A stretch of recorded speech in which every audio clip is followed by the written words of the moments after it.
c'est Vince. Alors aujourd'hui, nouvelle vidéo spéciale Cinéma Club consacrée à un cinéma assez génial, assez sympa et limite, vachement bien, qui mérite au moins de parler au moins une fois dans sa vie, à savoir le cinéma belge.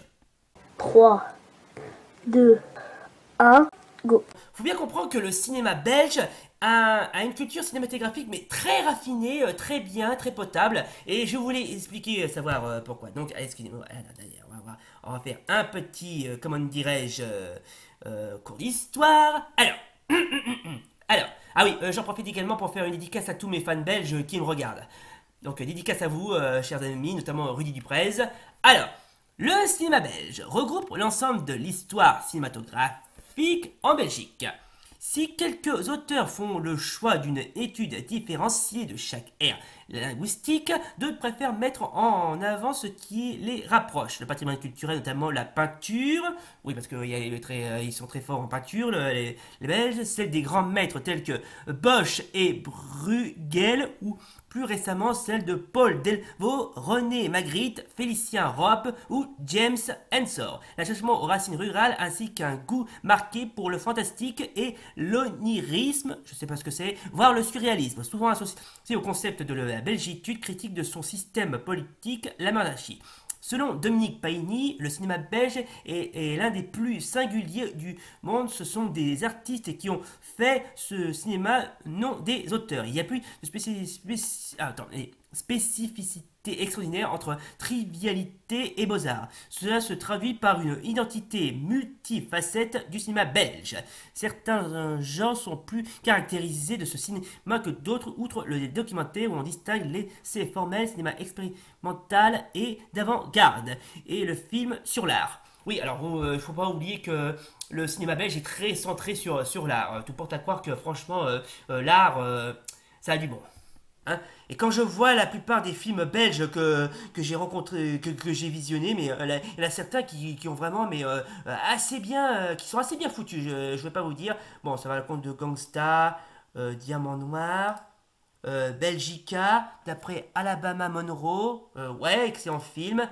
3 jours et une vie. Ah tiens, oui, celui-là il est bien, c'est avec justement avec Jean-Claude Van Damme. Justement, on parlait de lui, Lucas, le film de Julien Leclerc, ouais. Mais franchement, il y a des films sympas, enfin des films belges sympas. Je vous conseille de regarder quelques-uns.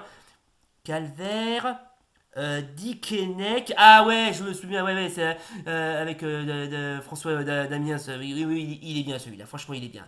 Rosetta, Palme d'Or au Festival de Cannes 1999, très bon film d'ailleurs. C'est arrivé près de chez vous, qu'on parlera un peu plus tard.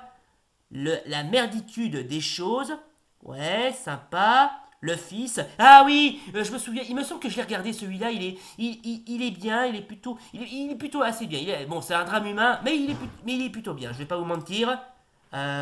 La vie sexuelle des Belges numéro 2, Camping Cosmos. Ah ouais, c'est un film justement, mais je sais pas si c'est une parodie c'est de sexy, mais un film,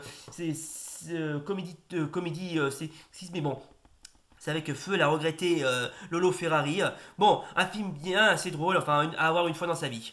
Ah, évidemment, je peux bien sûr en parler de certains films de production franco-belge, notamment Rien n'est déclaré, avec justement Benoît Poelvoort et Danny Boone, qui parlent un petit peu de ce qu'on peut appeler, une rivalité entre un policier belge et un policier français, qui se déroule justement à la frontière franco-belge. Oui, alors le cinéma belge a pas mal, comment dirais-je, fréquenté le cinéma français. Tout pour à quoi qu'il était vraiment fait pour s'entendre. Et bien évidemment, je peux parler de certains films, comme notamment le fameux Tintin et le lac aux requins. Alors, ce film ne fait pas partie de la collection des BD d'Hergé, qui faisait des aventures de Tintin, parce qu'il a été créé de toutes pièces, mais il a eu quand même droit à ce qu'on peut appeler, c'est un peu une sorte de film hors série de Tintin, quoi. Mais le film, ça va, et pas trop mal, ça va, il est bien, il est classe, il est potable. Bref, un bon petit film d'animation et dédié aussi aux fans hardcore de Tintin. Et évidemment, je peux vous citer quelques-uns, notamment un autre film avec Benoît Poelvoort, notamment Le vélo de Ghislain Lambert, avec Benoît Poelvoort, José Garcia et Daniel Secasli. Bref, un excellent film, ça va. Mais franchement, il y a certains films belges qui sont bien. Je vous conseille fortement de regarder quelques-uns. Ils sont bien. Franchement, ils sont très bien. Je vais pas mentir. Bon, alors, Pour que bien connaître un petit peu plus le cinéma belge, on va faire encore un autre petit cours d'histoire si vous voulez bien. Alors, on va commencer par le préambule et du commencement. Le physicien belge Joseph Plateau crée en 1828 le premier appareil à reproduire les mouvements en utilisant des dessins, c'est le phénékisticoscope. Et dès le début de l'année 1896, l'invention des frères Lumière est présentée à Bruxelles, apparaissant alors très vite les premiers cinéastes. En 1896, le théâtre de Alcazar de Bruxelles intègre des images filmées par les équipes des frères Lumière à travers le monde dans le spectacle de revue théâtrale Bruxelles Kermesse. En 1897, l'Office central est le nom de la première salle permanente bruxelloise. On y projette les premiers documentaires belges au sujet déjà typiques de ce qu'on appellera plus tard l'école documentaire belge, le zoo d'Anvers, des scènes de la vie urbaine, de la vie des cours princières et de l'armée, parfois reconstituées avec des acteurs. Toujours en 1897, le zoographe inaugure des séances par des films sur le Congo belge. Oui, parce qu'il ne faut pas oublier que la Belgique a colonisé le Congo en Afrique, mais bon, je ne vais pas trop en parler parce que j'ai pas envie que ça fasse trop d'histoire. Donc on va pas en parler. Alors, eh bien, j'en profite également pour faire une dédicace à tous mes fans congolais qui me regardent. Hein. Alors, de 1901 à 1905, la compagnie des machines parlantes loue des écouteurs à ceux qui veulent écouter des enregistrements sonores, musicaux et chanter gravés sur cylindre. En même temps, Louis van Goitsenhoven y montre des éventualités commanditées par le Parti ouvrier belge. C'est du même moment que Léon Ancieux et Willem Wittengs, deux ingénieurs des aciéries d'Angler, et le musicien Léopold Hansen déposent un brevet de cinéma parlant sous le nom de cinématophone AHW, dont il donne les démonstrations. L'engouement pour le cinéma donne naissance à une nouvelle profession de gestion, les cinéastes, hommes à tout faire, les producteurs, réalisateurs, opérateurs de prise de vue et de projection, parmi ceux du geek, films et projettent des éventualités dont celle des funérailles du roi Léopold II. C'est la naissance de l'école belge du commentaire et aussi de l'école de l'animation avec le peintre Blandin et le professeur David Luce qui réalisent des dessins animés. Oui, parce qu'il y a pas mal aussi des films animés belges, notamment tirés sur de la BD Tintin de Hergé, qui a eu pas mal d'adaptations en ciné, notamment des animés, des films animés que je trouve absolument pas trop mal, notamment Le Temps du Soleil et celui du lac Tintin et le lac Roquin qui sont ma foi assez bien, assez potables, c'est assez classe quoi. Bref, des films qui respectent bien l'univers d'Hergé quoi. Faut bien comprendre aussi que le cinéma belge, bon d'accord, il est loin d'être le meilleur, mais franchement, il a une culture, comme je vous dis, une culture cinématographique, mais très raffinée, très bien, très look, très potable, et surtout, alors je peux citer notamment certains acteurs à succès, notamment Jacques Brel, Annie Cordy, bon, ce sont juste, Jacques Brel est un chanteur et Annie Cordy une chanteuse, qui ont fait la carrière dans la chanson, mais qui ont aussi joué dans des films et franchement ils ont quand vous organisez, vous proposez un chanteur ou une chanteuse ou un groupe de participer à un film, mais c'était sans vraiment, le film est vraiment mais sans effort de scénario quoi. Et bien évidemment je peux en citer certains, comment dirais-je, réalisateurs, notamment des réalisateurs à succès, notamment les frères Dardenne, dédicace à eux déjà, en passant par d'autres acteurs belges très connus qui ont eu un succès phénoménal partout dans le monde. Bon, ça peut être n'importe qui, ça peut être, je peux en citer quelques-uns, notamment Jean-Claude Van Damme, ou bien évidemment le plus connu et le plus apprécié de tous, Benoît Poelvoorde.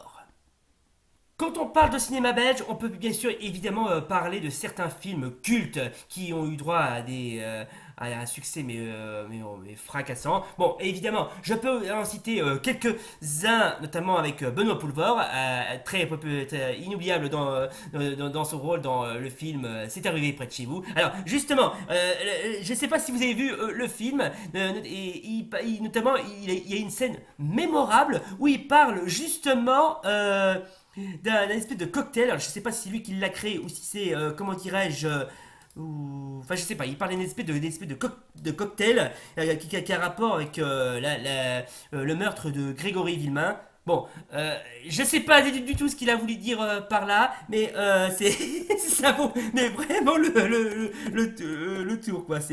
Alors justement, voilà, on va en parler juste vite fait de ce film qui est aussi un documentaire. Voilà, donc c'est arrivé près de chez vous est un documentaire parodique belge en noir et blanc de Rémi Belvaux, André Bonzel et Benoît Poelvoorde, qui est le héros principal, si je puis dire, sorti en 1992.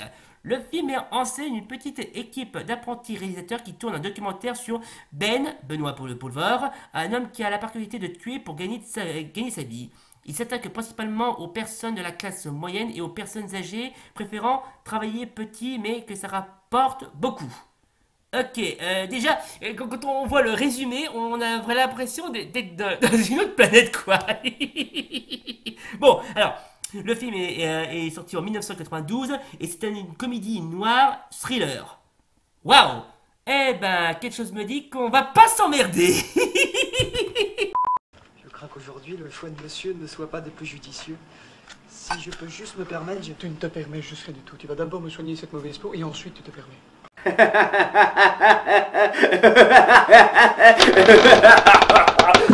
Non, je déconne. En gros, le film est trash.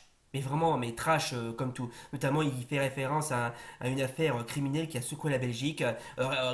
Rien à voir avec l'affaire Marc Dutroux, mais c'est un petit peu préparé à la voir sur l'affaire du tueur fou de Mousseron, qui s'est passé en 1992. Bref, le film, il a l'air d'être sympa et des limites bon enfant, mais il a vraiment un côté vachement noir et limite drame humain.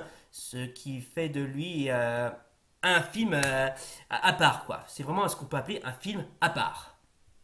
Bah voilà, mesdames et messieurs, c'est donc la fin de cette vidéo consacrée au cinéma belge. Alors franchement, le cinéma belge, même s'il est...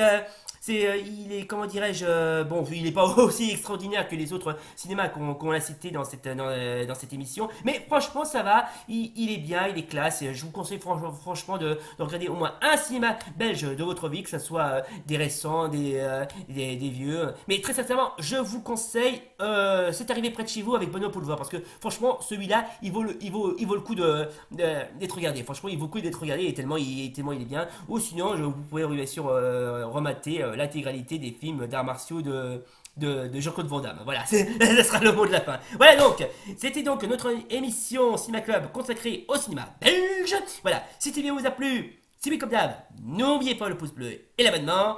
Et d'ici là, salut et rendez-vous pour un prochain numéro consacré au Cinéma Club. À bientôt! Oh, et puis tant que j'y pense, j'aimerais dédier ce cadeau exclusif à tous mes fans.